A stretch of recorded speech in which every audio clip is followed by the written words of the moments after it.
Welcome back to our channel friends. मैं सबका अपने चैनल स्टॉक्स फॉर लाइफ पे बहुत स्वागत करता हूँ। Welcome to STFL family. डे फिल्म का सो पता है कि शाम को हमारी एक वीडियो आती है स्टॉक फटाफट या फिर न्यूज़ फटाफट, जहाँ पे वीडियो एक चर्चा ने कौन स्टॉक में क्या न्यूज़ आ रही है और क्या बेस्ट बाइंग लेवल इमर्ज हो रहा है। इतना फ्रेंड्स मैं आप सबके लिए होमवर्क करके लाता हूँ। आपसे रिक्वेस्ट है वीडियो के एंड तक बने रहे, क्योंकि आज के दिन बहुत बड़ी बड़ी अपडेट्स हैं। चैनल फर्स्ट टाइम होंगे सब्सक्राइब कर सकते हैं इस तरह की क्वालिटी कंटेंट को सबसे पहले एक्सेस करने के लिए। Now without dealing any for time, let's begin.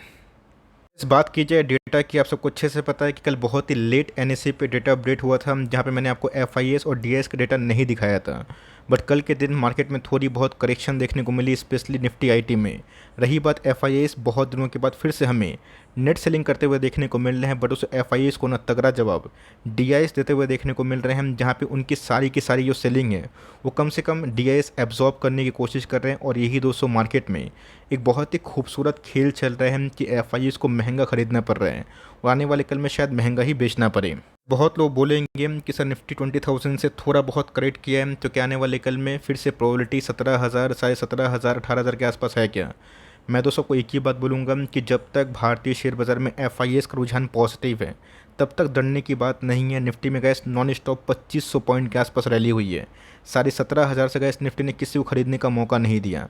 और जब गैस हमने कमेंट्री दी थी तो उस समय लोग 15,000 के बारे में डिस्कस कर रहे थे, 12,000 ऐसा कुछ हुआ नहीं। तो निफ्टी गैस 17,500 से 19,000 20 गया ना, 2500 पॉइंट के आसपास रैली करेगा तो थोड़ा बोरा दोस्तों जो डिप है वो तो हमें देखने को मिलेगा। ऑफकोर्स DIS नेट सेलर तो बनते हुए देखने को मिल रहे हैं इंटायर मंथ में, बट उनकी क्वांटम गैस उतनी हद तक नहीं है। गैस US बाजार की बात की जाए, फ्लैट कारोबार होता हुआ देखने को मिल रहे हैं। तो इस बार गैस दो जोन्स में क्या रैली हो रही है, इस पे हमारी खास फोकस होगी।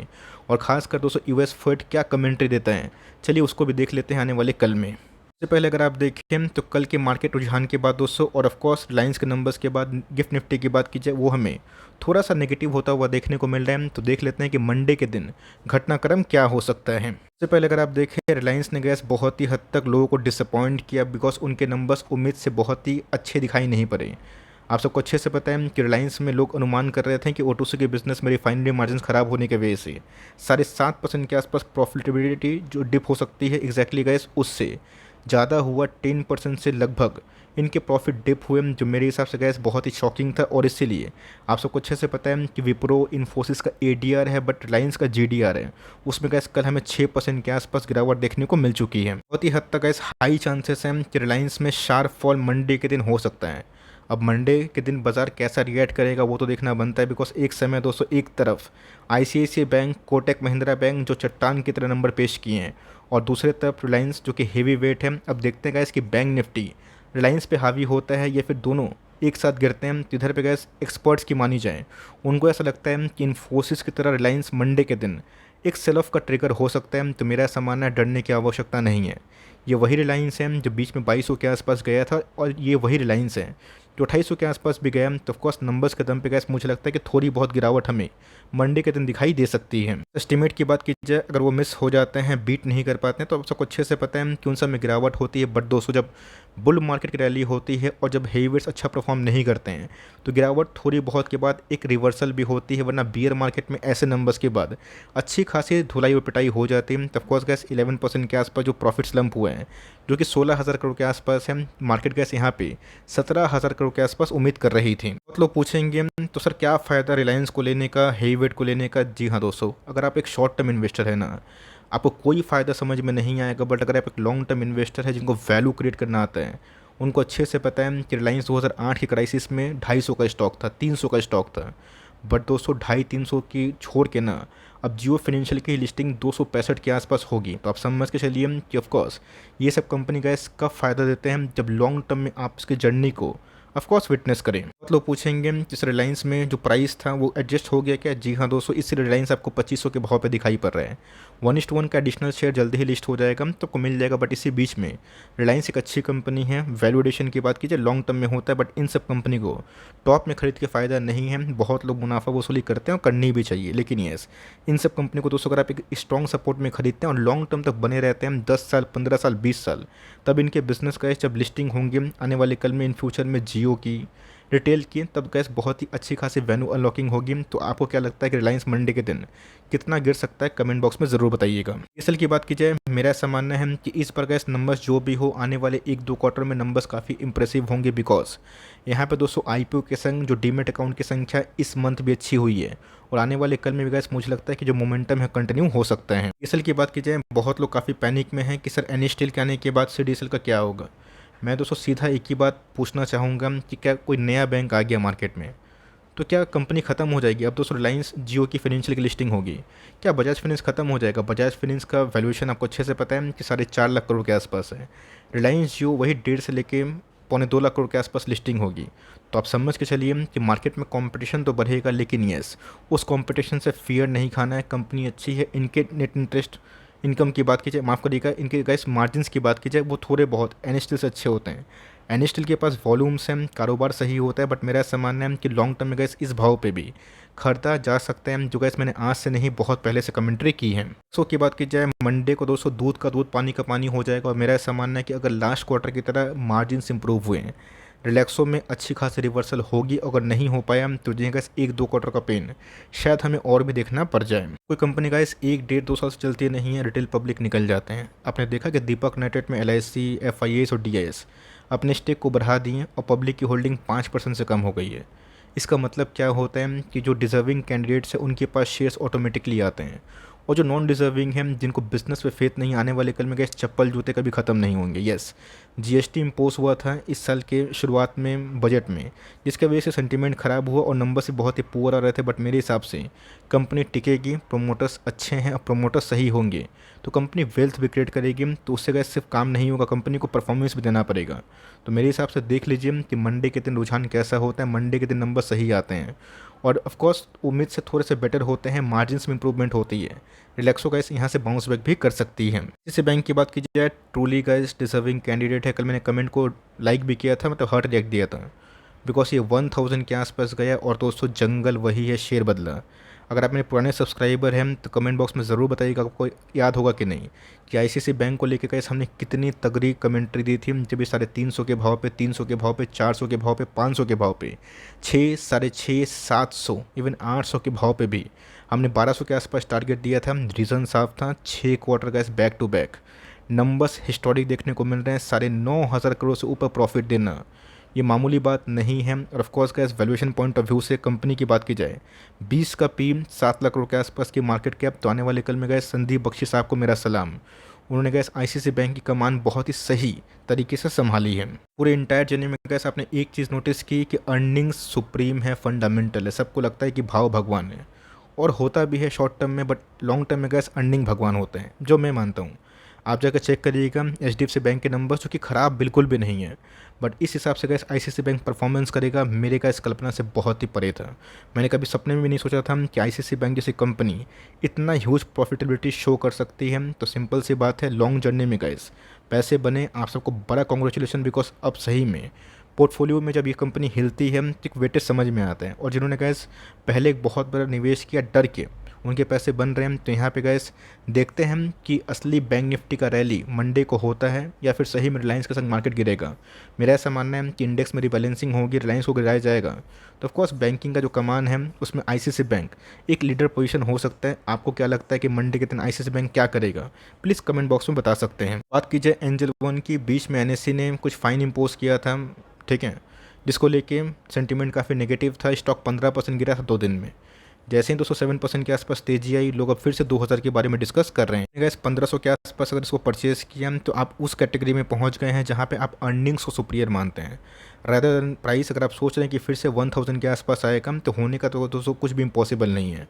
और मार्केट गिरेगा, मैं थोड़ी ना इसको रोक सकता हूँ, लेकिन यस, वो गैस अपने आप में ही ऐसा लेवल होगा जहाँ पे मैं फिर से एक बड़ा निवेश करने के लिए रेडी रहूँगा। तो कंपनी अच्छी है, बैक टू बैक कंपनी के 4 क्वार्टर नंबर्स 200 करोड़ सेंचुरी मार चुके हैं। तो मेरे से निवेशक के लिए गैस हमेशा से अर्निंग वाली कंपनी एक प्रायर होती है। और ऑफकोर्स वैल्यूएशन कंफर्ट भी 14 का पी है।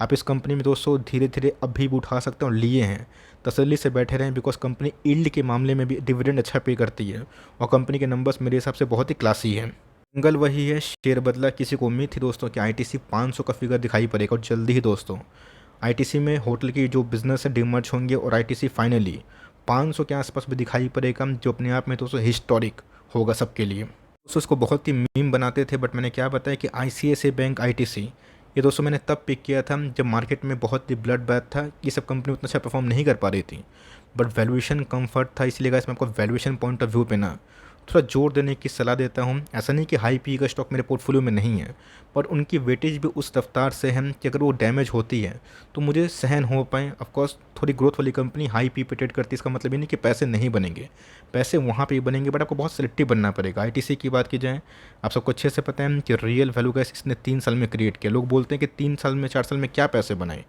गैस लोग डिविडेंड को भूल जाते हैं, बोनस को भूल जाते हैं, और जब असली डीमर्जिंग होती है, बोनस मिलता है, इक्विटी शेयर मल्टीप्लाई होते हैं, तब उसका फ़ायदा होगा। तो यहाँ पे गैस स्ट्रिक्टली अवॉइड करने की सलाह दूंगा। SIP चल रही है, कंटिन्यू करें, और आपके पास पुरानी होल्डिंग है तो गलती से ये मत बेचिए।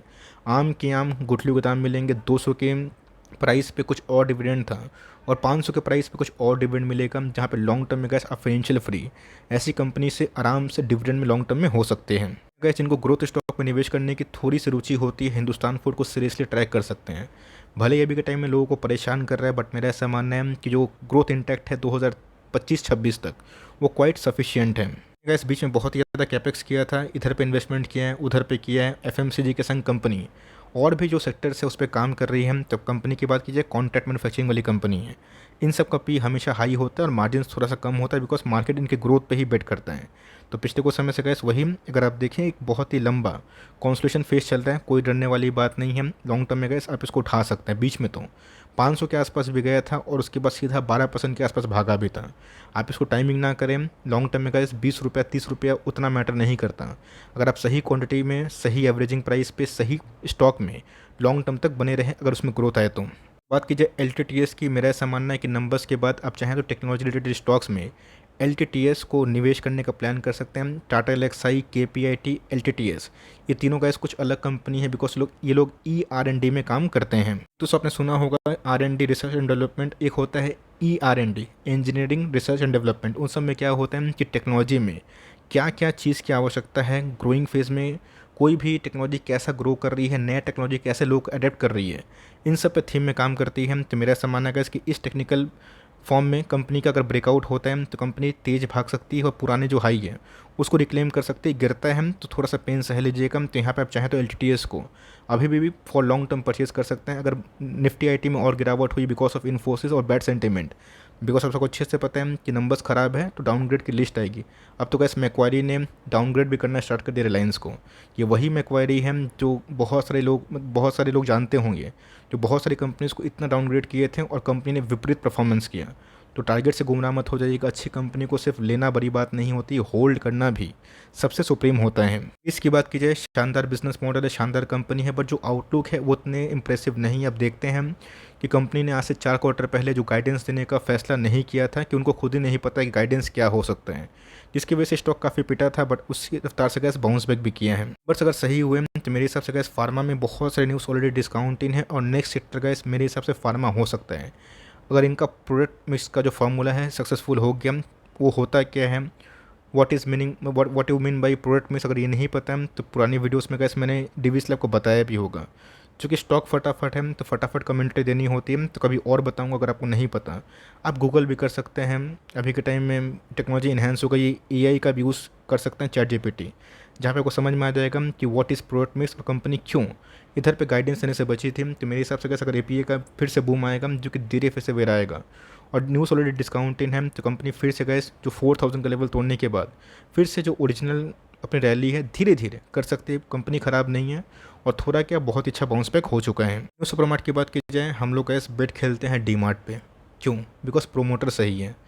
अंबानी साहब पे लोग बेट खेलते हैं बिकॉज वो आदमी सही है, मतलब एक सही बिजनेसमैन है। आदमी गैस वो घर में कैसे होंगे वो तो उनका फैमिली जानता होगा, फ्रेंड जानता होगा, बट हम लोग उनके बारे में क्या जानते हैं कि एथिकल इंसान है। तो डीमार्ट गैस एक शानदार कंपनी है, शानदार बिजनेस मॉडल है। मेरे हिसाब से गैस लो इंटरेस्ट रेट के इन्वायरमेंट में इनके नॉन एसेंशियल प्रोडक्ट जो होते हैं वो भी काफ़ी चलेंगे। अपनी गैस अच्छी है, कंपनी को आप SIP करें। जितना गैस आप लोअर SIP करेंगे भाव पे, उतना ही प्राइस आपका नीचे जाएगा। आप सबको अच्छे से पता है कि मार्केट में जब क्रैश होता है और जब मार्केट बहुत गिरता है तो आपको SIP की राय ज़्यादा दी जाती है। क्यों?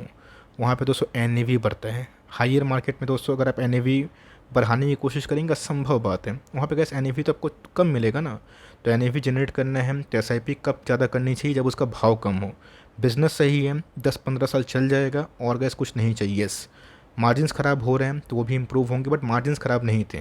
ग्रोथ स्लो डाउन है, या तो गैस ये कंपनी ग्रोथ में थोड़ा बहुत लैग करने की वजह से प्राइस टू अर्निंग को फ्लैट करेगा, या फिर ग्रोथ इनको दिखाना पड़ेगा। दोनों में से एक प्रोबेबिलिटी है, या तो ग्रोथ दिखा के मार्केट में वैल्यूएशन बढ़ाओ, या फिर प्राइस टू अर्निंग जो स्ट्रेच हुआ है उसको रीजनेबल बनाओ। तो इधर पे गैस आईसीआईसीआई बैंक में वही हुआ था कि प्राइस टू अर्निंग स्ट्रेच हुआ था, तो कंपनी ख़राब नहीं है। और मेरा ऐसा मानना है कि डीमार्ट के पास अभी बहुत ही कम स्टोर है, आने वाले कल में गैस ये 327 का जो स्टोर काउंट है ना, ये बहुत तेज़ी से भी बढ़ सकती है। की बात कीजिए, if I am not wrong दोस्तों 25 तारीख को आने वाले हैं नंबर्स, और नंबर्स के पहले 500-600 पॉइंट के आसपास गिरावट हो चुकी है। याद होगा दोस्तों, लास्ट क्वार्टर के नंबर्स काफ़ी इंप्रेसिव थे, ऐतिहासिक थे और शॉकिंग थे, जिसकी वजह से एक क्वार्टर में ही कंपनी 2500 से 4500 के आसपास हो गई, तो निचले भाव पे खरीदने का मौका मिलेगा।